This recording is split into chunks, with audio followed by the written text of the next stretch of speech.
Sangguniang Bayan. Pero adto po na ipasar na mo ordinansa kadto lampas sa ng 40.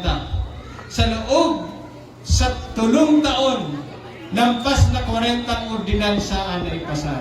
Nguwan po, orgulyo ko pong ipresentar po kaninyo na may 7 bulan pa sana kami na nagsiserbi bilang mga miyembros Sangguniang Bayan. Nalampasan na po more than 50 ordinances anay pasar na Sangguniang Bayan kabanwaran na buwa. Kaya taptapan na po ading mga pag-iriba ko sa adi.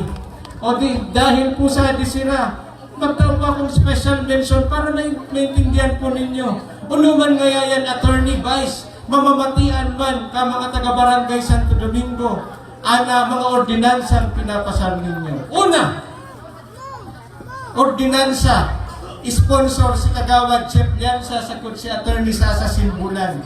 Kindati po, bigyan ka mo sa local civil registrar, hindi pa nakaparehistro ka kaninyong mga igin o kaya mga medyo edad na da birth certificate with palate registration. Kindati po kay puwan ninyong magbayad saan po local civil registrar kinig parehistro sa pagkamundag ka kaninyong mga igin o with late registration.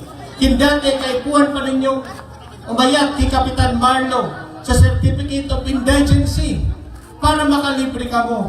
Nguwan po, pinasar na mo sa Sangguniang Bayan ana free registration of birth ka ngamin na taga-Nabwa, kaya kin ka mo po may parehistro, kindati ang kubayad, nguwan, libre na! O da na po ang bayan. O saan?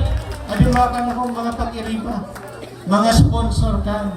Kaya mga taga-Tupasu, Tupas, nasa lana, mga taga-Sugod, Santo Domingo, lalong-lalo na sa mga mauurot na maggibo sa igin, siram sana.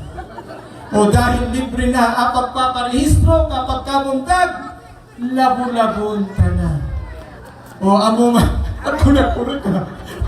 Amo man sana, maragno nguwan, nani, chip, maragno. Sumagagumagum sa naman, pagpaulinganon, rock and roll to the world. Joke lang, joke lang. So, amoy muna na ordinansa may pasar po na mo. Pangalawa, sa mga nagkaklase po sa high school, na may college na, naipasar na po na mo sa ordinansa na nagtatao sa scholarship sa financial assistance sa ngamin na college students sa di po kanatong banwaan na indigent.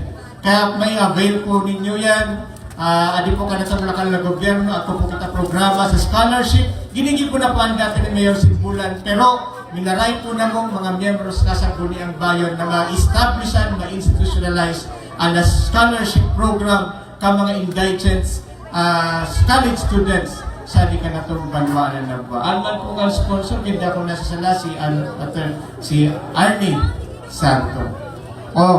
Sa di po, si Honorable Bellien, pag-una ninyo, baguhan.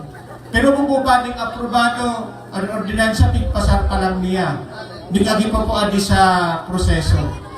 Si Honorable Bellien, kaya ba si Attorney Sasa Simbulan, nagpasarman sa ordinansa na nagtatao sa free use of Wi-Fi sa mga educational institutions sa di po kanatong banwaran na ba. Pero ano po, may agipayan sa proseso, may agi sa public hearing, committee hearing, and deliberation na Sangguniang Bayan. Amo po ang mga ordinansa na ipinapasar na mo sa Sangguniang Bayan na namamati, siguradong mapapakinabangan ang mga konsekwentes sa di kanatong banwaran na ba. O di na pa ako may panalawig, na medyo na pa-aba na di ka na kong diskurso. Gusto ko sana po muna i-congratulate ang mga officers and members kana Rabus organization, kana Sugod, kami malaka-successful na induction and ball okasyon ninyo mga gabi.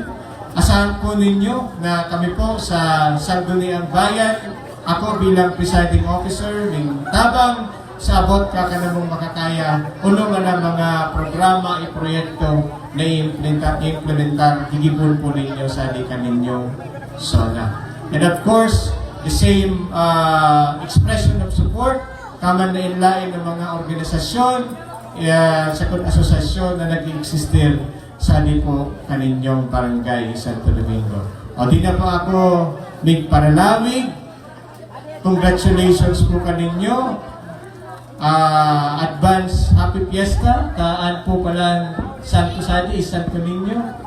And I'm looking forward to a fruitful